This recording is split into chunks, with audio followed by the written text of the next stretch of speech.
Yeah, what's going on, my man? My name is Yash, the Sun King. This is what happened while you was sleeping. What's the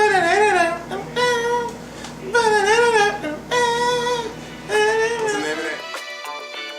Well, I'm not a crook.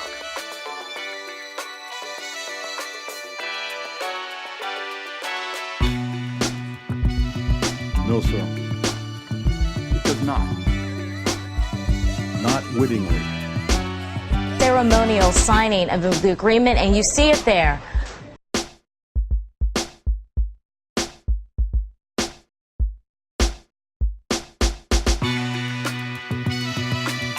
Alright, on this week's episode of While You Was Sleeping, we gonna get into gun control. I control my guns with two hands. We're gonna talk about domestic policy dealing with gun control and whether the laws are fair and balanced. We're also gonna talk about the real reason for gun control, or the real reason for the Second Amendment altogether. We're gonna start off right there. So in America, not like every other country, we do have the Bill of Rights, and within that Bill of Rights, we got the Second Amendment, which is the right to bear arms. What do you think the purpose of? What do you think the purpose is of that Second Amendment? Like, why do you think the Founding Fathers, even made it a point to say we have the right to bear arms? I think the purpose of the Second Amendment is to pretty much guard against your civil liberties, to protect your home, right, to protect yourself and your family. Help maintain your freedom against tyranny. Personal security, privacy, freedom. Everybody can protect themselves, and we ain't gonna get bold guys or bully footed by, the other man, Scottish, the Mongolians, the Moolies, I know they call us Moolies, Moolies. I mean, me myself, I'm under the school of thought that the Second Amendment means protection from the government.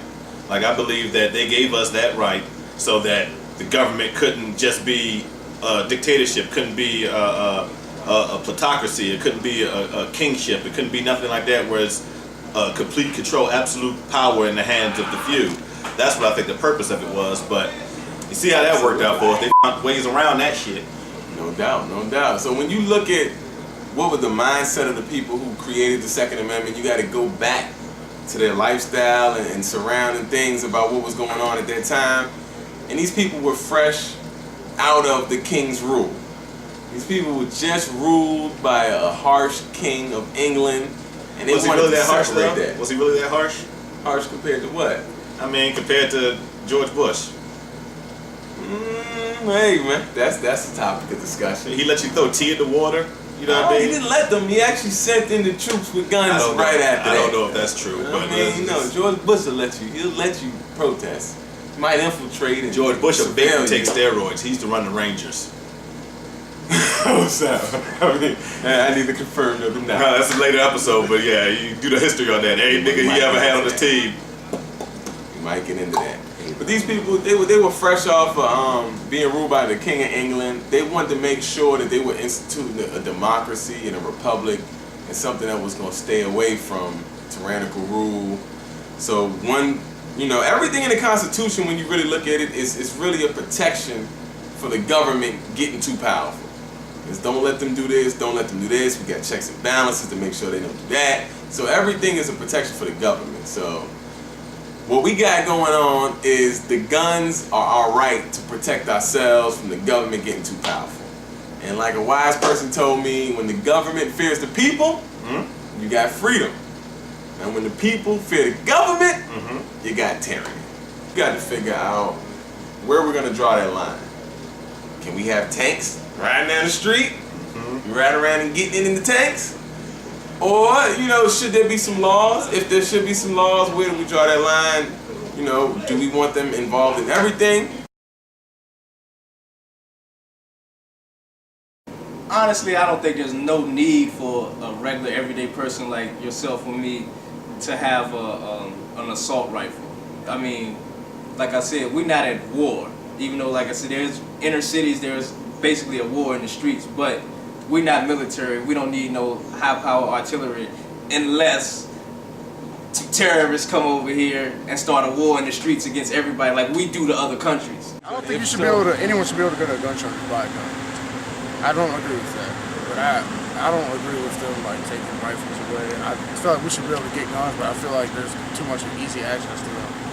Anybody can just go to a gun show and get a gun and actually walk out that much. Well, I don't think people should have access to things like bazookas or rocket launchers, nothing like that. But I mean, handguns, rifles, shotguns, things of that nature, I think that should be okay. I think you should be allowed to have that.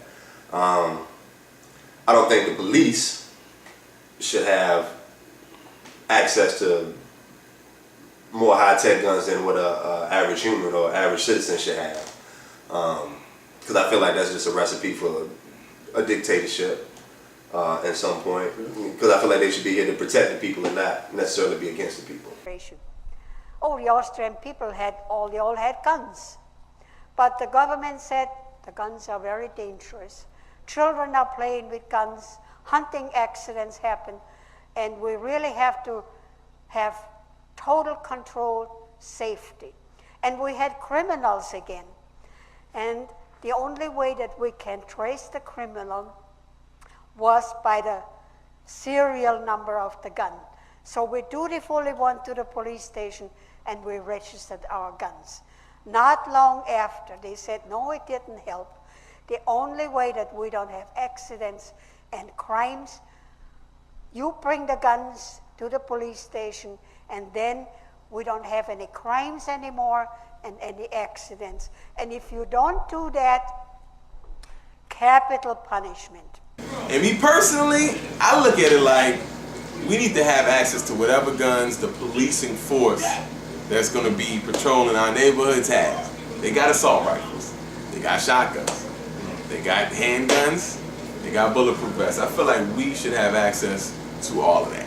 Just so it'd be even ground, right? Just so it'd be even ground. So we're not scared of them. So when you look at the guns that were around back then, they didn't say, hey, the government can have the muskets and the rifles and we can have the arrows. They didn't separate it like that. They didn't take the knives off your bayonet. Like, we don't want to have knives in our guns. So you don't get no knife on your gun. As state of the art as to whatever modern history was for that time was. So whatever the modern weapons were, they felt like the citizens should have the same weapons. I feel the same exact way. I don't exactly feel like explosives should be, the same kind of way, because explosives could accidentally blow up multiple people, without you even, I think it's a little bit different once you start getting explosives and rockets and things of that nature. But when in terms of gun control, I feel like we should have access to whatever they have access to. That being said, where we stand with the gun control and everything, we also got to take a look at what's the main force driving this gun control debate. What it really is these crazy people that's been shooting up places lately. That's why gun control is in the front of the minds of the American people. That's why everybody wants to take a new, fresh look at this same issue. That's how they keep it in the front of our minds. That's how they keep it. And as soon as that gun control thing died down, another nigga run up in the spot with a burner. It almost got you looking like, is this all just happenstance, man? But I tell you, the only way we can change is if the American people demand it. And by the way, that doesn't just mean from certain parts of the country. We're going to need voices in those areas, in those congressional districts where the tradition of gun ownership is strong. This will not happen unless the American people demand it. I would tend to think that just me growing up, I would tend to think that that's the way that the world has become, or that's the way, because, Malcolm X said the best, when you send out roosters, you expect them to come back home, and do their thing, Me personally, as a country boy, I ain't never been married, that was kind of a funny part of the movie. But anyway, I got his point, The point is that whatever you put out, it's going to come back to you. I believe it's the government, and that they're really trying to basically set it up to take our rights away. I don't think that any of these mass shootings were really what they told us that they were. I think it was all just a setup so that now we can get to talking about gun control and how we should restrict people's right to bear arms. There's a whole lot going on that, in my eyes, it's just the government doing it. And then they're telling us one thing, because through the media, how do we know any different besides what they report to us? To be honest, my personal point of view of it is, I think some of these people are planted. To me, they might be MK Ultra subjects, maybe. People who are unleashing to the public, try to make it a concern, to force it to sway the public opinion. But you know, a lot of people blame the guns, mental health, the mental health drugs, which a lot of people didn't blame. But if you look at a lot of these mass shootings, one thing they some psychiatric shit, kind of drugs, and they all popping these pills, man. Maybe these pills, and they don't sweat.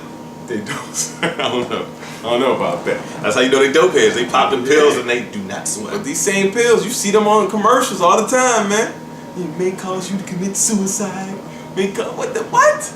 These are depression pills, man. You might kill yourself by taking pills for depression. That's a hell of a side effect right there. It's a hell of a side effect, man. Like, either way, like, it might be the pills, it might be the video games. What do you think? I think it's something like a guy we talked to earlier, like the MK Ultra thing. I think a few of these people are like programmed. It sounds crazy.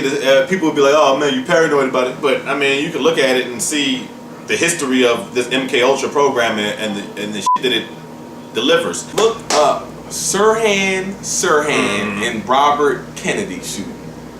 I think that's the most blatant, obvious case of a person that's been out of his mind for whatever reason and manipulated, brainwashed, however you want to categorize it.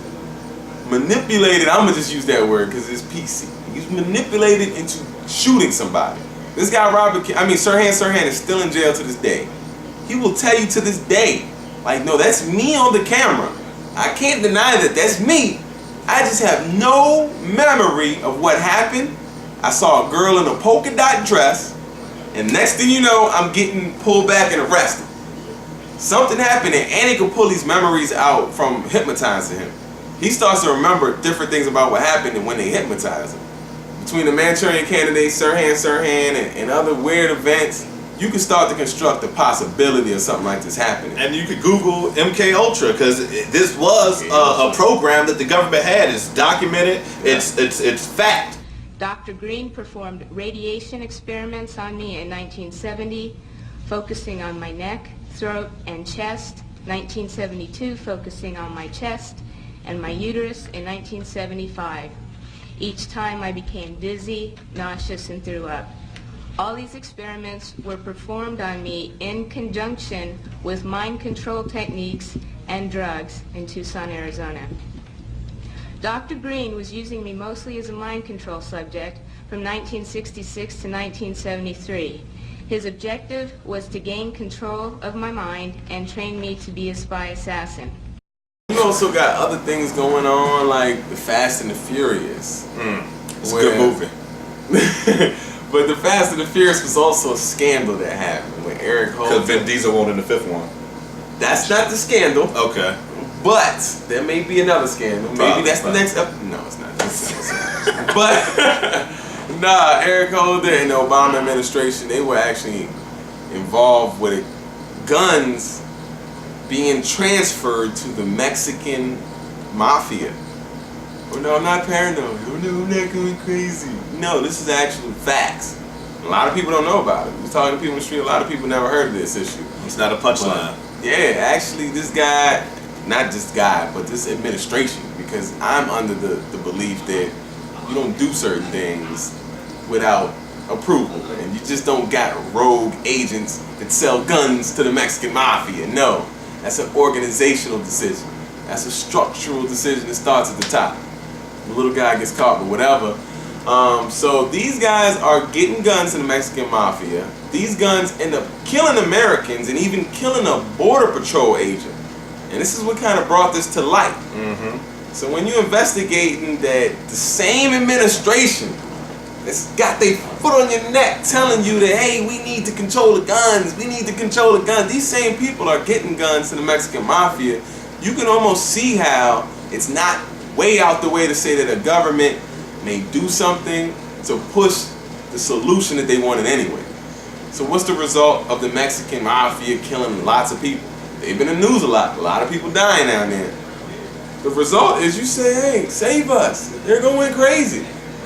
All of reaction solution, man. And it's coincidence, or it's not a coincidence, or however you want to look at it, that this border patrol agent gets shot. You know what I mean? I think that's real convenient. When you're looking at the whole gun control issue, you got to really look at all the angles surrounding it, and then you got to take a look like at the 20th century. Being that we in the 21st century now, we could look back at the 20th century as a whole and just see what gun control has led to. What gun control has led to, yo. We have a lot of examples of gun control instituted in different countries and how that turned out for people. Lots of examples. Like we can go to Cambodia with Pol Pot. They took guns before they murdered millions of people. China, over 20, 30, 40 years, they murdering millions of their own people, man. Like it's gun control started first. In Russia, they gun control. And then they started killing millions of people. In Rwanda, who's seen Hotel Rwanda? The Tutsis and the Hutu? It started with gun control. That's why they was out there hacking people. I don't like the way you said the names. It made it sound. I know it sounded a little racist the way you say it. Like you just had a little bit of. How do you say it, man? I don't want to say it. Now people put go judge me. dashiki on it and say it, man. Oh, now I gotta put a dashiki on. No, I'm just saying now.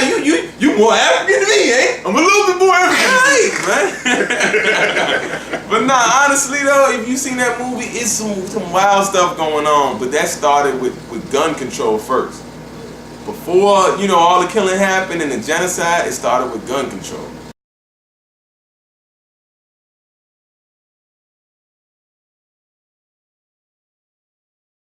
Illuminati. Illuminati now. I think history has proven that if you give your government too much power or too much say-so against your personal rights or inalienable rights, then they'll have a tendency to abuse those. I feel like it's a form of population control. If I could take all of your guns away, and now I am the one with all of the guns, I can do to you whatever I want to, and you can't defend. I think it's all together. I think it's martial law being demonstrated, taking our guns away so that when they do come in and when they do shut us down and do whatever they do, there's no way to defend ourselves. If you look at Boston, everything that happened in Boston, when they went from door to door and told people they couldn't come out the front doors.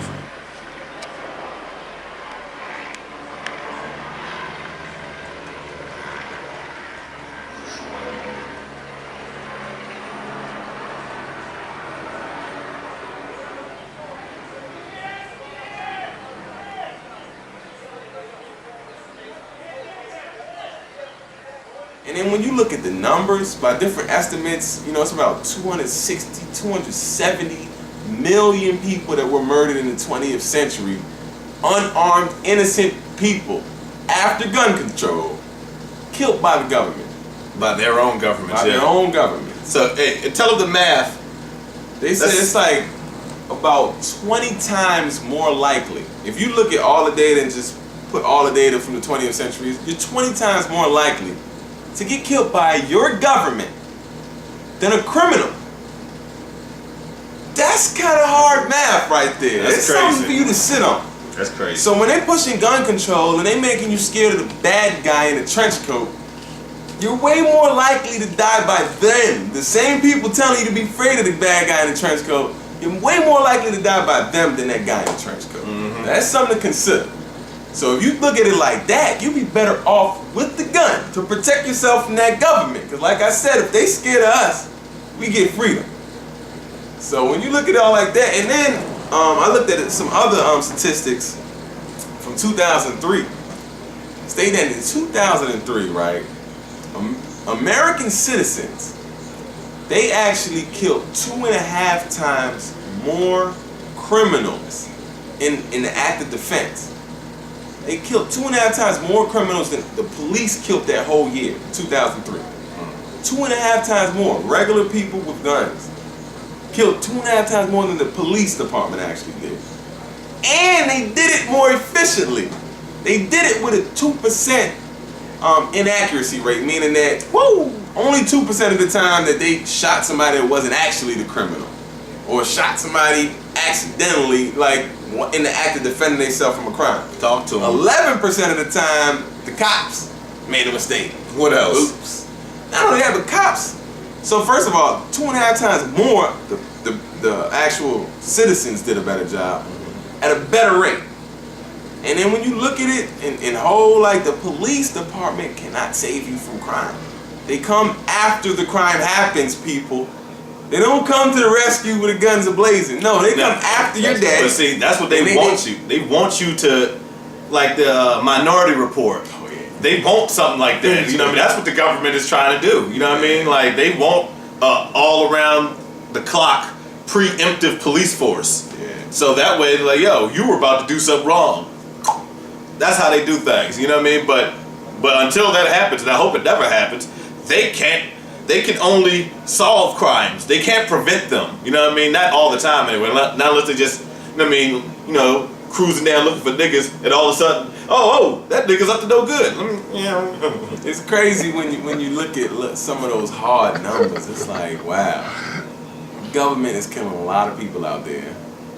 What's the real use for these guns? And those numbers will probably go up even higher now that, your boy, Barack Obama, because I see y'all, we go to the Regal Beagle. Your boy, Barack Obama, since he passed the NDAA, and he got drones all in the sky and whatnot, the numbers gonna go up, like, because I keep going back to Michael Hastings just because I think what they did to him was fucked up, but they can start killing people like that, just because, and they don't have to answer to nobody because it's a law. I mean, I don't know if it's a law or whatever, it's a bill or however you carry it, but the NDAA just says they don't have to explain shit. They can come through and pop both of us in the dome, all three of us in the dome right now, and you know what I mean? They can tell our moms like, yo, what? Precedent has been set already. They killed Amwalaki. They killed him already. 2 weeks after they killed this man, now you can say he's a terrorist, he moved out the country. Yeah, okay. I don't agree with that, but okay. 2 weeks later, you kill his 14-year-old son? It's not like he was there with him, casualty. No, you went and killed a 14-year-old boy, an American citizen, murdered. Craziness, man. Nobody went to jail for this. The stuff from WikiLeaks, man, he exposed people shooting down, mowing them down in an Apache helicopter. Nobody went to jail for that. Nobody. All the people that Bradley Manning exposed, nobody's got any charges pressed on them. Anything that Edward Snowden did, has anybody had any charges pressed on them yet for that? No. No, but these niggas are persecuted. Oh, they on the run for their lives right now. Bradley Manning's got 35 years. I did not know that he was a transgender either. They're gonna treat him terrible in jail. I just seen like I think it looked like a girl. They might get pardoned. The way the transgender agenda's looking nowadays, they might have him as a poster boy or something, man. Oh, that's what they doing? Nah, but I'm saying like everybody else, this. I didn't even know that news just come out, or that news been? Yeah, it just came. Well, it was rumors about him. Cause daddy got pictures of him as a woman and shit now. Yeah, I didn't know. I said, what's that wrong? This says part of like why he was a little disgruntled and not because he was get the booty hole played with. I mean that's what happened. You Illuminati. No comment. I mean, look, man. Stop out there. So at the end of the day, it's realistic that tyrannical governments kill people. Not just some people, but more people than the average man does. That's facts, hard numbers. I didn't make it up. It's obvious that it's a real possibility. It's also obvious that it was instituted, the Second Amendment was instituted for the very reason that, went crazy in the 20th century. To protect us from these tyrannical governments killing us. Power always wants more power. At the end of the day, if you're a regular citizen, what is the protection you have from a government becoming tyrannical? What do you got? Take away the guns. If you take those away, what else you got? All right, go back to busting a shotgun, man. Throwing rocks like Palestinians. That's it, man. See how that works out for them, man. Yeah, they still throwing rocks, B. They ran out of rocks. They just got clumps of hard dirt now. Yeah, man. And they losing soldiers by the minute. Why is it always kids out there? Because the adults is locked up, man. That's why it's kids throwing the rocks out there, man. But either way, if not guns, then what? We need to protect ourselves. And they had the gun control. It's like that takes guns out of being license holders, like people who actually have their guns registered. Like you think my mans and them down the street, they got the dirty burners. They go turn theirs in? Like no, criminals. They don't obey the law. They don't obey outlaw guns. You take them away from people who do obey the law, not from people who don't. And check the stats. The people doing the murders in America are not the legal gun holders, man. Those are the people who don't obey the law anyway. So keep changing laws and you're not affecting them. Ask Chicago how gun control worked out for them. Ask Washington, D.C. how gun control worked out for them. No bueno. Not only that, it's another stat that I just wanted to bring up real quick. So one thing that gun possession does for the average American legal citizen is it deters crime from happening. Just the possibility that an American citizen might have a gun, it deters certain kinds of crime. So if you look at Britain and Canada, right? These are two countries that they always use as examples when it comes to gun control, but they have pretty strict gun control laws. 50% of the burglaries that happen in these countries, half of them, they happen while the person's at home. Okay? I never had my house broken into before. But I'm going to just tell you like this, man. I'd much rather you break in my house while I'm gone than when I'm there. Got family to protect. I ain't trying to bust nobody's head. But honestly though, in America, 13% of the burglaries happen when somebody's home. This is largely due to us being an armed nation, man. 89 out of every 100 Americans has a gun, statistically. Not saying that they actually do, but that's how many guns we have in the country. For every 100 people, 89 guns in America. So I'm saying, violent crime goes up in countries like Britain and Canada. It's going down here. Control. It's going down here. You wouldn't know that, but mass shootings are even going down. Shootings are going down. Violent crime's going down. And it's crazy that those violent crimes are going down with Chicago as bad as it is. With D.C. and Detroit and the state that they're in. But as a whole, the United States crime is still going down, so that tells you how the rest of the country is doing. No doubt. So ask Mexico, man. How gun control working out for them, man? Hola. Honestly, like that's just the main point we're gonna leave it with there. We need some form of defense, man. And not only defense from the criminal that might burglarize your house, but defense from the government. That people in 1776 were so concerned about that they wrote all kind of things to restrict them. Alright, that's all I got for you, man. This is what happened while you were sleeping. While you were sleeping, the discussion started. So wake up, get in the discussion, comment down here. Get it. And we out. We out. This happened while you were sleeping. Wake up. This happened while you were sleeping. As far as gun reform, gun control, I feel like there's no need for any of it because regardless of whatever laws there are, you can get your hands on the gun some way, somehow. Feed some more money into the education system so that people have some hopes and dreams that they can actually reach out here and they don't have to be out here shooting and killing people in the street. Basically, I say take gun reform off the table and let's focus on the real issues, education and poverty. This happened while you were sleeping. This happened while you were sleeping. You, nigga. You. Yeah. Sleeping ass nigga. Sleeping ass nigga. You know what I mean? Because sleep is the cousin of death. And you a first cousin type of nigga. You know what I mean? So I expect you to die. Alright, my bad. Alright, my bad, player. My bad, nah.